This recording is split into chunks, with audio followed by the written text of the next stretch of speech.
During a heartfelt segment of his show, Steve Harvey receives an unexpected emotional message from Burkina Faso's President Ibrahim Traoré.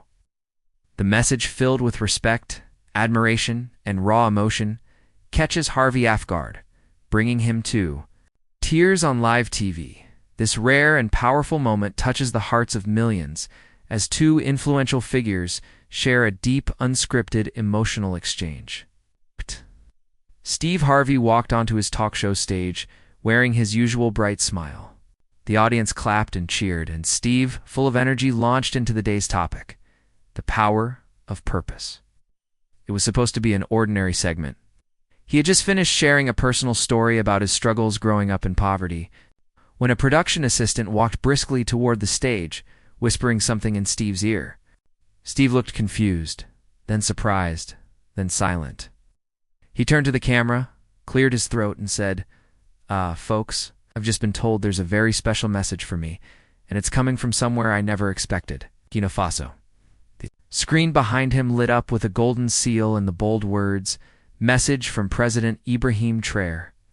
The studio went completely quiet, not a whisper, not a cough. Steve, now visibly shaken, looked into the camera and said softly, "Why would the president of Burkina Faso want to send me a message? I don't even know what this is about." He sat down, eyes locked on the screen, and then the video began. Video opened with a calm, warm background, a simple wooden desk, a flag of Burkina Faso behind it. Then appeared a man with strong eyes and a gentle voice. "President Ibrahim Traoré." Steve leaned forward, his fingers tightening around the arms of his chair. "Mr. Steve Harvey," the president began in English with a soft African accent. "I speak to you not just as a leader, but as a brother."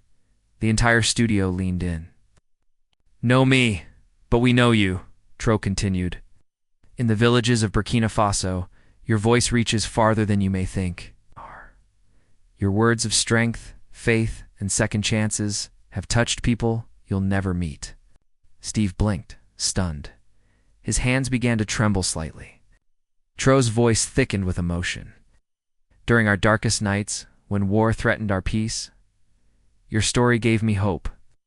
You reminded me that leadership is not about titles, but about purpose and heart." The room fell into absolute silence. Then Traoré looked directly into the camera and said, "From a soldier who rose to lead his people to a boy who once had nothing in America, I thank you." Steve's lips parted, but no words came out, only the beginning of tears. For the first time in a long time, Steve Harvey was speechless. He reached for a tissue as the message continued. "I've watched you cry for others, laugh with strangers, give to those who thought they were forgotten." Traoré's voice echoed. "In my country, we know that kind of heart. We call it a heart of the sun, warm, brave, and giving light." The president paused, then continued, "This message is not political. It is personal. I see in you the story of a man who never gave up, and it reminds me to never give up on my people." The message ended with Traoré saying something in more, the native language of Burkina Faso. Steve turned to his team, his voice cracking. "What did he say at the end?" Translator nearby stood and replied gently. He said, "Even the strongest man needs to be reminded that his voice still matters." Steve covered his face. The crowd was crying. Even the cameraman's hands were shaking. This wasn't just a TV moment. It was a moment of souls meeting across oceans, across struggle, across brotherhood, and it had only just begun. Steve sat quietly, his hands folded, his eyes glistening. The audience waited, but he couldn't speak. Something heavy had touched his spirit, a weight of truth, of connection, of being seen. After a pause, Steve looked up and said, "You know, you never think that your words go that far. You just try to be real, try to survive, try to help." The crowd clapped gently, but Steve raised his hand to stop them. "This ain't about applause," he said. "This is about purpose." Backstage, the producers debated cutting to a commercial. Steve refused. "I want the world to hear every second of this. Don't stop the feed."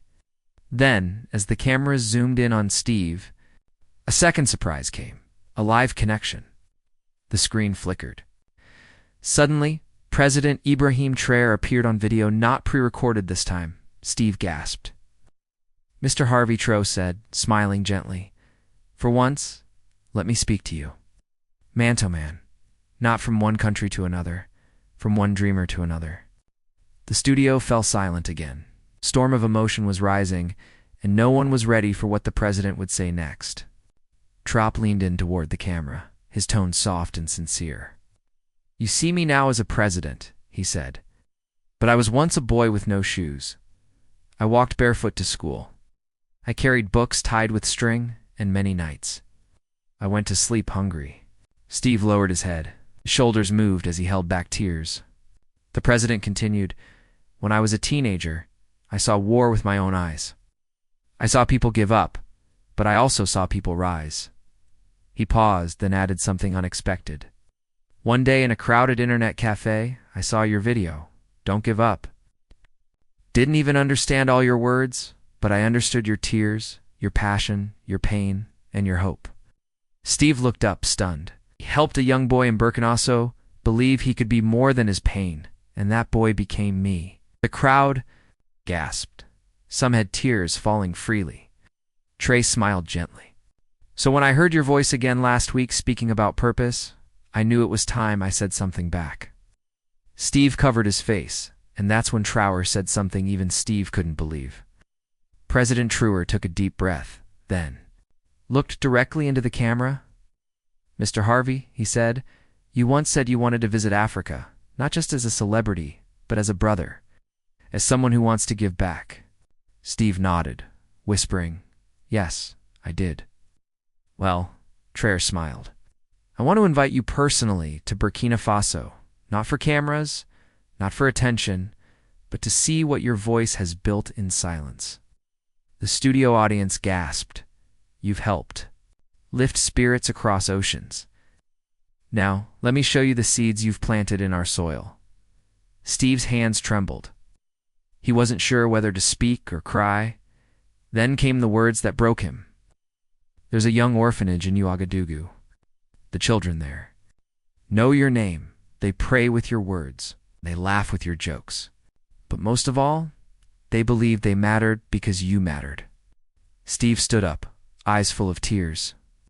The audience rose with him, clapping softly, many wiping their own eyes. But Traoré wasn't finished. He looked into the lens and added, In 7 days, they'll gather in the village square, waiting to meet the man whose words crossed oceans and healed hearts. The countdown had begun. The very next morning, Steve was already packing.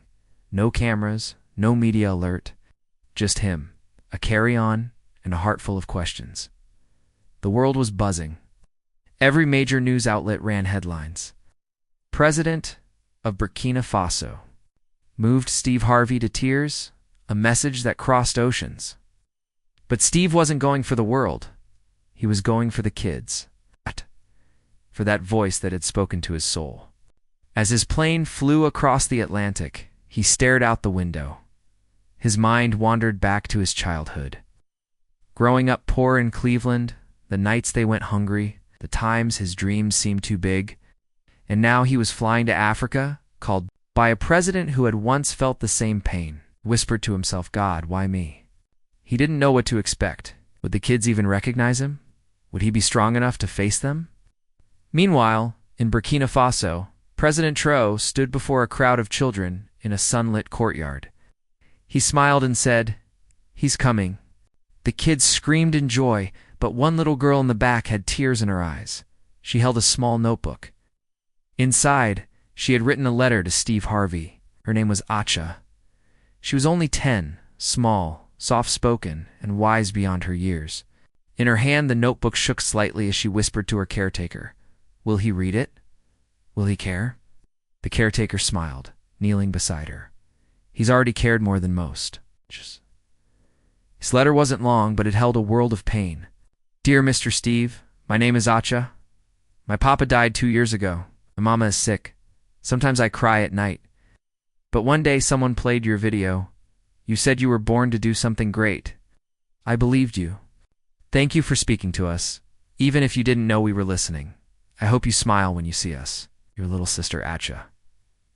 As the sun set over Ouagadougou, children practiced songs. Others made drawings with his name. Hope filled the air.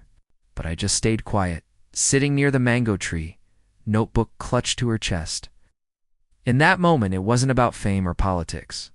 It was about a man who once slept in a car, meeting a child who sometimes slept without dinner, and the sky seemed to whisper they were meant to find each other. The plane touched down on a dusty runway just after noon. Steve Harvey stepped out, shielding his eyes from the bright sun. No paparazzi, no grand parade. Just a few guards, 2 translators, and a young aide holding a single sign. "Welcome, Brother Steve." His heart beat faster. Inside a nearby van, he was driven through the streets. Simple homes, small markets, children waving as he passed. Reached the orphanage gates, he wasn't ready for what he saw. Over 100 children had gathered, holding handmade signs that read, "You matter." "Thank you, Mr. Steve. We love you." Tears filled his eyes. President Traoré stepped forward, not in a suit but in a simple white shirt and traditional cloth. Hugged Steve tightly. "Welcome home," he said. Steve couldn't speak. Then one small voice called from the crowd. "Steve? Steve?" It was Akka. She walked up slowly, her notebook in her trembling hands. She reached out. "This is for you," she whispered. He knelt, opened the letter, read silently, and then he wept openly, uncontrollably, and every single person there knew this wasn't just a visit. It was a divine appointment. Backstage during a short commercial break, Steve sat motionless. Message from President Ibrahim Traoré had just finished airing. Oh. A producer approached with a paper in hand, an English translation of the full message. "Steve, you'll want to read this part.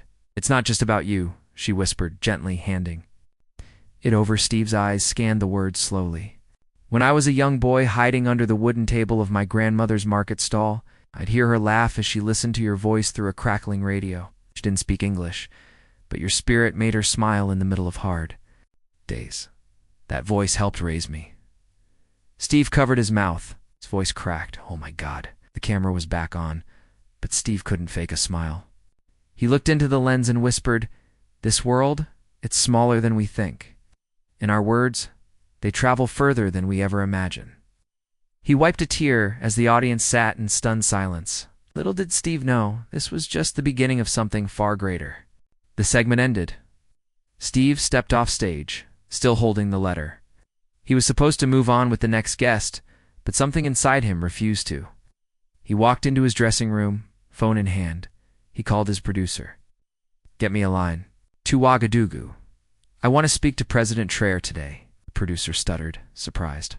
Yes, sir. I'll work on it now." 2 hours later, a secure Zoom link opened, and there he was. President Ibrahim Traoré.com, humble. His eyes carried the weight of a nation and the warmth of a brother. Steve looked at him, voice trembling. "Mr. President, I'm just a comedian from Cleveland. I never imagined my voice would reach someone like you." Traoré smiled gently. "And I'm just a soldier who loves his people. But even soldiers need hope. You gave me that. Now I want to give something back." Steve leaned in. "What do you mean?" Traoré said softly.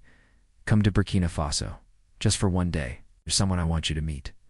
Steve froze. Had no idea. This one sentence would change his life forever. Steve barely slept that night.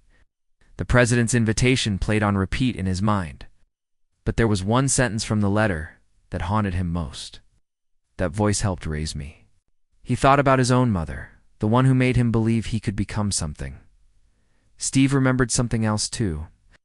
Years ago, during a rough moment in his career, he had prayed, "God, if I ever get famous, let my words mean something to someone who really needs them." And now this. That night, Steve went back on air for a brief live stream, not with jokes or monologues, but with a truth he couldn't hold in. He held up the translated letter and looked into the camera. "Y'all, I've been blessed with fame, money, success, but this message from a leader I never met. This letter from a boy raised by a grandmother who couldn't understand me, but felt me. That's God." He paused. "I gave a promise once, and I'm keeping it." But Steve made a decision right there. He was going to Burkina Faso. Not for TV, not for ratings, but for something far more important. Steve boarded the private flight to Ouagadougou with a heavy heart and an open mind. It was his first time visiting Burkina Faso. He didn't bring cameras. No press, just his assistant, a translator, and a single journal he hadn't written in 4 years. As the plane took off, Steve sat by the window holding the translated letter in his hands again. He had underlined one line in red ink. "I wish my mother could have seen the man you helped me become." It echoed in his mind like a song. He leaned back and whispered to himself, "What did I do to deserve this honor?" Mid-flight, his assistant handed him a small envelope with a wax seal. It was from President Traoré. Inside was a handwritten note. "When you land, don't think like a celebrity. Think like a son coming home." St. Pressed the letter to his chest. He didn't know what awaited him on the other side. But deep down, he felt this trip wasn't just about one man's gratitude. It was about healing something buried in both of them, something the cameras had never seen. Steve arrived in Burkina Faso just as the sun began to rise. The airport was quiet. No crowds, no reporters, just a convoy of 2 black SUVs and 1 tall soldier standing near the door. President Ibrahim Traoré himself. Steve stepped down the stairs slowly, unsure of what to say. But Traoré walked up and did something unexpected. He embraced him like a brother. No words, just a long, silent hug. Steve's eyes watered. "You came," Traoré said simply. "Had to," Steve replied. They drove in silence through the dusty streets. Children waved from the roadside. Some held hand-drawn signs with Steve's name, but their first stop wasn't the palace. It was a small, weathered market, rows of wooden tables covered with fruits, spices, and clothes. Traoré led Steve to the very izote. "Back, this," he said, pointing to a collapsed stall, "was my grandmother's. Right here is where I listened to you on the radio while helping her count coins." Steve looked down at the dirt, speechless. The president knelt, picked up a small rock, and placed it in Steve's palm. This is where hope began. Steve couldn't hold it anymore, cried silently, and so did Traoré. Traoré guided Steve to a humble village an hour outside the capital. As the car rolled to a stop, a group of women waited under a tree. One of them, elderly and slow-moving, stepped forward. Her hands trembled slightly. "This is Awa," Traoré said. "She's the only one still alive, who used to sit with my grandmother during market days. She remembers you." Steve looked confused. But how Traoré smiled. "They didn't understand your English, but they felt your joy. Awa used to say that man has a heart that speaks louder than his tongue." Awa stepped closer. The translator gently repeated her words. "You made the hard days feel lighter." "My sister," his grandmother used to say. "Your voice gave her courage to keep selling when she wanted to give up." Steve knelt, tears falling again. Awa placed her hand on his cheek and whispered something soft in Moray. The translator choked as she translated. "She said my sister would have fed you if she had met you. She would have called you her son." In that moment, Steve Harvey wasn't a celebrity. He was a son being welcomed home by a mother he never knew he had. And the world watched speechless. That evening, Steve was invited to a small school where children waited to perform something special.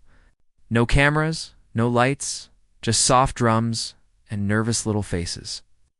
As Steve entered, the kids began singing a simple tune in Moray, the local language. The translator leaned in and whispered, "It's a song President Traoré's grandmother used to hum while cooking at her market stall. Now these children sing it in her honor." Steve froze, the same tune he'd hummed days earlier without knowing why. Tears filled his eyes.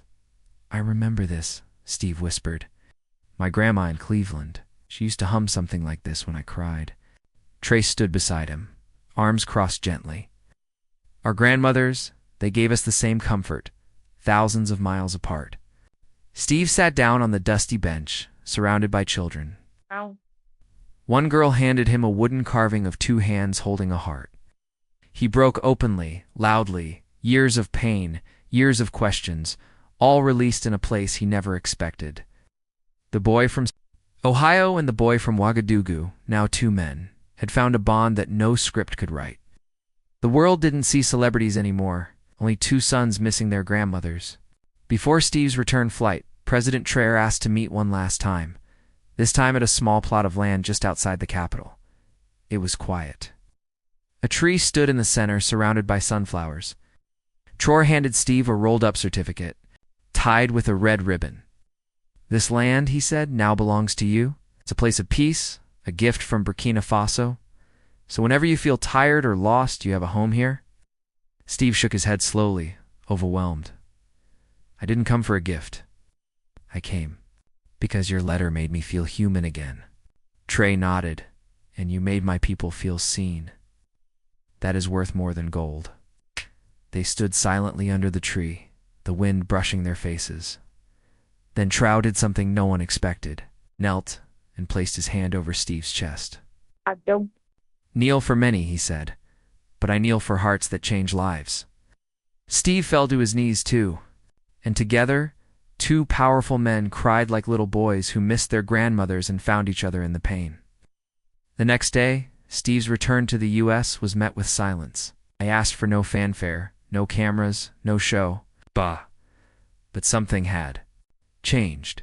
On his next broadcast, before starting the show, Steve walked on stage holding the wooden carving the children gave him. The one with the two hands holding a heart. He placed it gently on his desk. Then he looked into the camera. "My life, I've received many awards, many gifts, but none like this."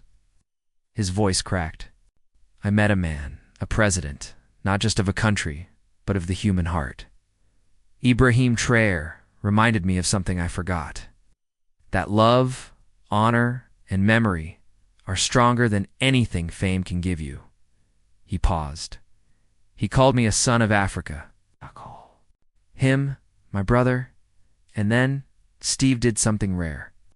He played the children's song live.